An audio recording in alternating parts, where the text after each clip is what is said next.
Hi there BookTube, it's Eleanor here and it's time for a book haul.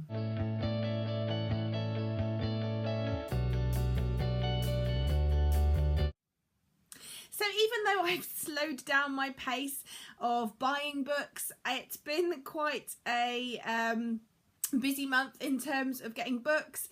I have been sent a couple of books from publishers.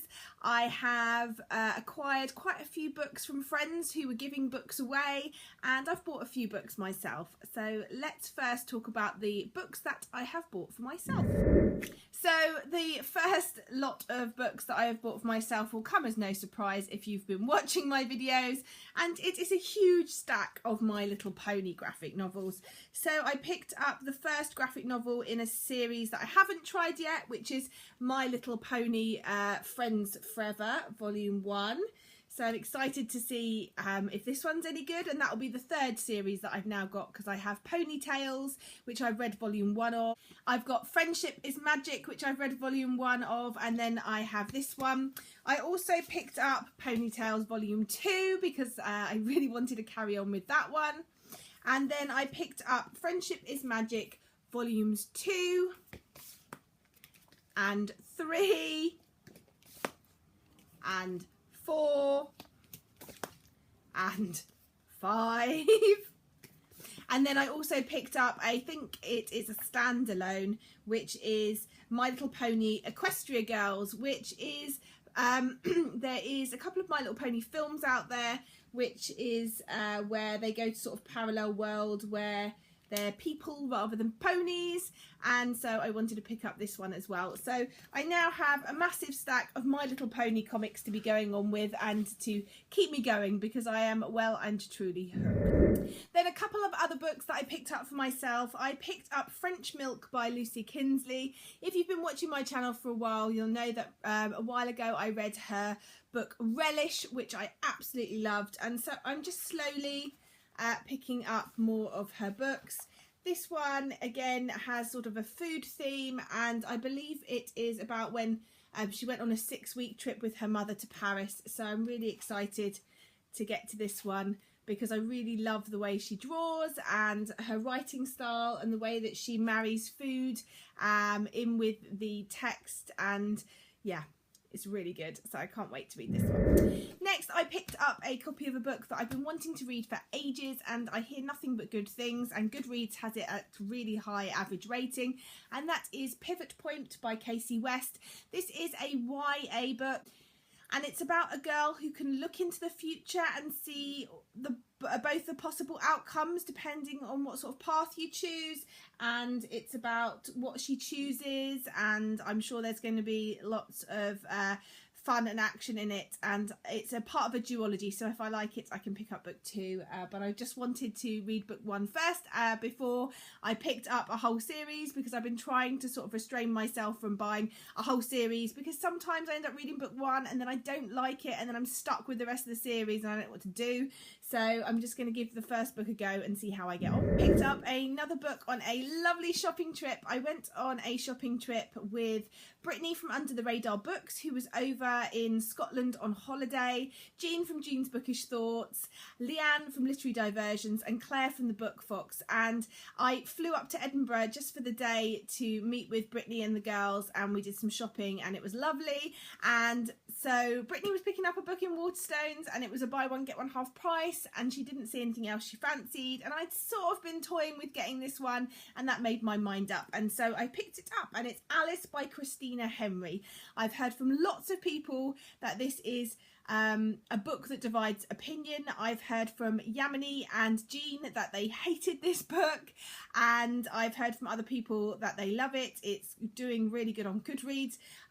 One thing that I have heard is that there is a lot of reference to rape and not much reference to the repercussions on the person who has been raped, but I will restrain thought until I've read it. But it is loosely Alice in Wonderland based, I believe, but after Alice has come out of Wonderland. So it says, in a warren of crumbling buildings and desperate people called the Old City, there stands a hospital with cinder block walls which echoes with the screams of the poor souls inside.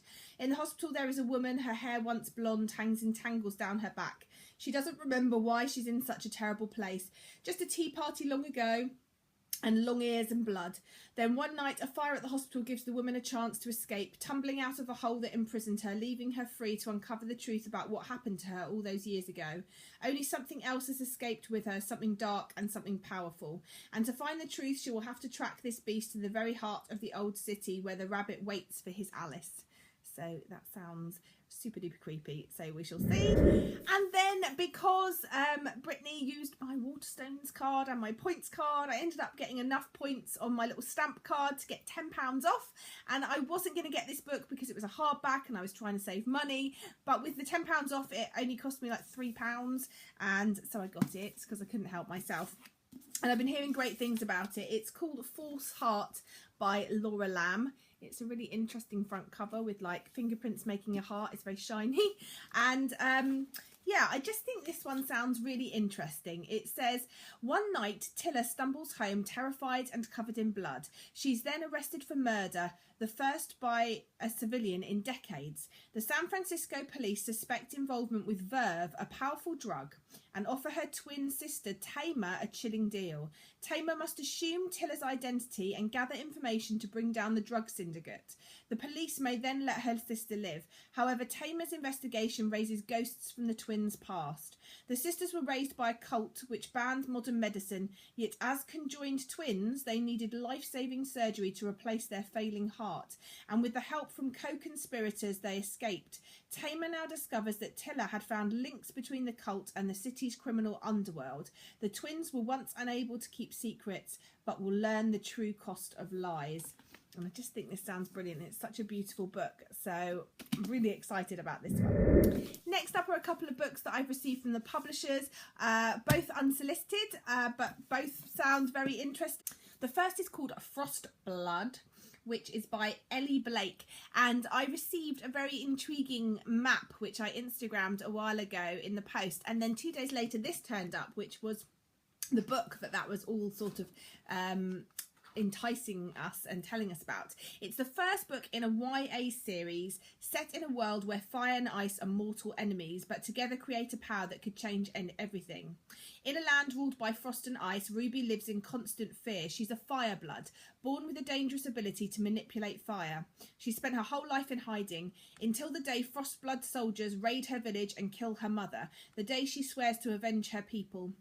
But first she must learn to control the fire that rages within her. She must travel to the heart of the Empire, to the court of the Frostblood King, a place where her very existence is a crime. Her only ally is Arcus, a scared Frostblood warrior. Her only ally is Arcus, a scarred Frostblood warrior who despises the king, albeit for his own reasons. And this comes out on the 12th of January 2017, so a long time to go on this one, but I will definitely be reading this and reviewing it nearer the time. And the other one that turned up is Girl Detached by Manuela Salvi.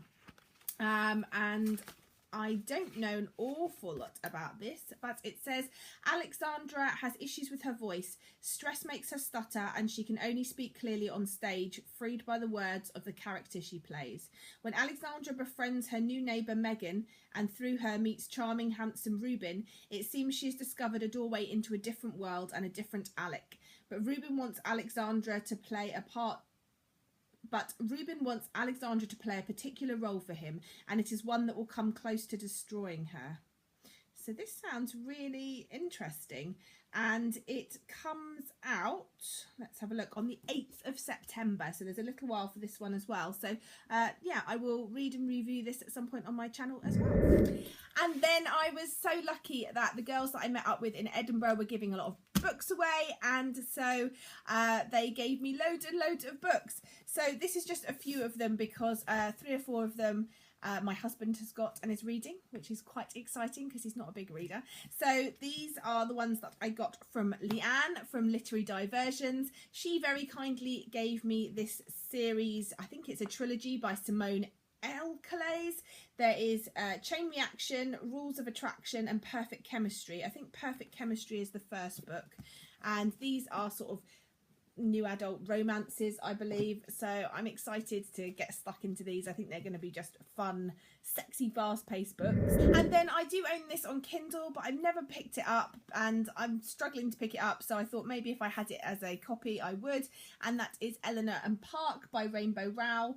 I like Rainbow Rowell's writing. I've liked a few of her books, so I want to give this one a go and see what I think. And then the lovely Jean from Jean's Bookish Thoughts had this, and I was really intrigued by it. And it is called Dan and Sam, a graphic novel by Mark Watson and Oliver Harrood. I really enjoy Mark Watson. And so it says Dan and Sam are the happily married owners of a popular London restaurant, looking forward to spending the rest of their lives together until a tragedy changed everything. Sam dies in Dan's arms and Dan is left to face the future alone. But somehow miraculously Sam is not lost to Dan forever. She can return to him for one night every year, so long as he remains in love with her and only her. Dan is sure that no one could ever take Sam's place in his heart, but sooner than he could have imagined, he must make an impossible choice. And this looks really interesting. It's mainly in black and white, but I'm assuming maybe it's the times when Sam is with him. It's in colour, so I like the idea of that. It's really interesting. So I'm looking forward to seeing what I think of this one. And then when I went on a recent London trip, we met up with Jenny from Sunny Sweet Pea, and she was she picked up a book and then she got sent it by the publisher, and so she said, would anyone like it? And I said yes please, and so she sent it to me, and it is To the Bright Edge of the World by Ian Ivey. This is a proof copy, but I believe this is going to be the front cover. Ian Ivey wrote The Snow Child, which I have yet to read, but I'm looking forward to reading it. This doesn't come out until August. She picked up an ARC in one of the shops that we went into, but it's set, I believe, in 1885 in Alaska, so that sounds intriguing, and I love the map that's on this proof copy, so I'm looking forward to trying this one out. So that's all the books that I have been gifted or sent by publishers or bought myself. Have you read any of these? What are your thoughts? Let me know in the comments below, and let's chat as usual. Bye for now, BookTube.